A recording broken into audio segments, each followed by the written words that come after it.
Hi everybody, Adam here. Today we're taking a look at the new tables that we're building for our Lego room. These tables will form the foundation of our Lego city and train layout that we're building. And as part of this video, we will cover not only the inspiration and design behind these tables, but we'll also take a closer look at the materials that we're using for them and how they're put together.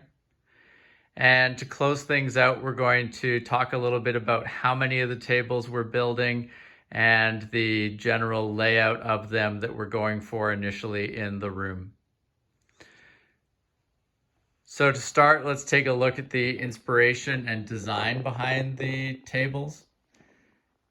I'm a big fan of looking at the model railroad space for ideas, thoughts, principles that can be applied to not only Lego layouts, but Lego trains as well.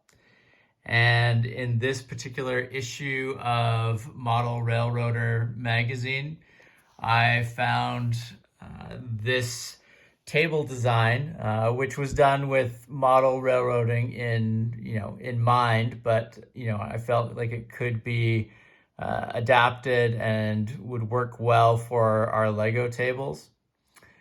So taking this design as a jumping off point, I then took a step back and thought about what my goals were for these tables.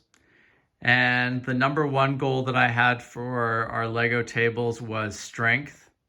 I want to make sure that we can have lots of Lego buildings and trains running on these tables without any fear or concern for their general stability or ability to hold that weight.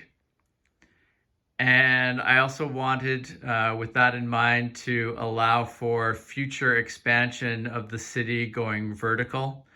I think there's a lot of interesting opportunities to sort of explore having a vertical city with additional wooden elements to create different tiers and levels where Lego can sit and be built up on. So with those things in mind, I ended up going with a 3/4 inch plywood sheet on top of the table here for the surface. It's 4 feet by 8 feet. And it is sitting on top of a 2x4 framework. So if we look underneath here, you can see the rectangular 2x4 framework with 2x4 cross beams. And the legs that it all sits on are made of 2x4s as well. Now, currently the tabletop is not yet attached to the framework, but that'll be happening shortly. But even with what we have so far here, my confidence is growing in the stability and strength of these tables. They're really solid and well built, so I'm quite excited about that. Now, another consideration here was the length of the table legs.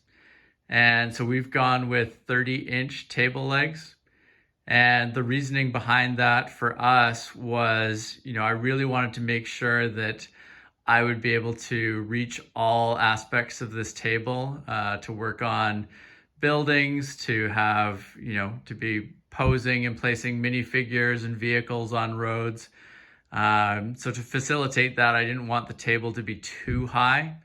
And I also want my son to be able to work on the city as well and to reach a lot of different parts of it. So, I've seen tables that have higher legs than what we've gone with, but I feel like this is a good height for, being tall enough to not hurt my back when I'm working on it too much in that, but to still allow for easy accessibility as we're interacting with the city. And towards that end, as I mentioned, I want to think about in the future having some different vertical tiers built up on top of these tables. And so I wanted to make sure that we started out low enough that that we could accommodate those higher tiers without without having stuff that went too high that, we wouldn't be able to access it reasonably. Now, with these tables, so as I mentioned, it is 4 feet by 8 feet, and we're looking to have 5 additional tables built out to this size. And we're looking to have these laid out in the room with 2 tables over by the bookcase, and then there will be a pathway followed by another 2 tables, 1, 2, and then there'll be an additional table over here on the perimeter and an additional table in the back there on the edge of the tables over there.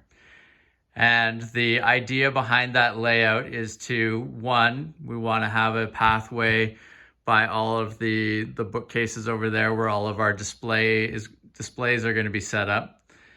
But we also want to make sure that all aspects of these tables are accessible. If we had 2 of these tables side by side together, there's no way that you'd be able to reach the middle of them and without climbing on top of them. And so that was that would be a big negative in my books. So, aiming to have walkways and making sure that everything's accessible by leaning out across these tables. So that's going to lead to that main pathway down between the tables in the middle there. And so as part of that, we'll then be exploring bridges and what we can do to have, trains going across bridges to connect those tables together. But I think that by having having that space to access the tables, it'll greatly increase what we're able to do with our Lego city and ensure that we're not ever in a place where something gets left or can't be touched the way that we want to update and to fix things up in the city. So overall, really excited with the potential of these tables and how they're coming together.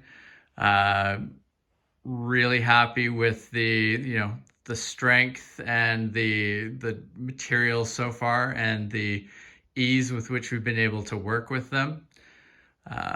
We'll be continuing to put these tables together in the coming week here, at which point we will then start to do some laying out of track and starting to bring our Lego City and train layout to fruition. I want to thank everybody for watching. If you have not subscribed to the channel, please make sure to do so that you don't miss out on any of our upcoming videos. And we hope to see you again soon. In the comments below, if you've got any questions or thoughts on Lego table construction or our Lego City and train layout in general, please make sure to note those. And we will see you again soon. Bye.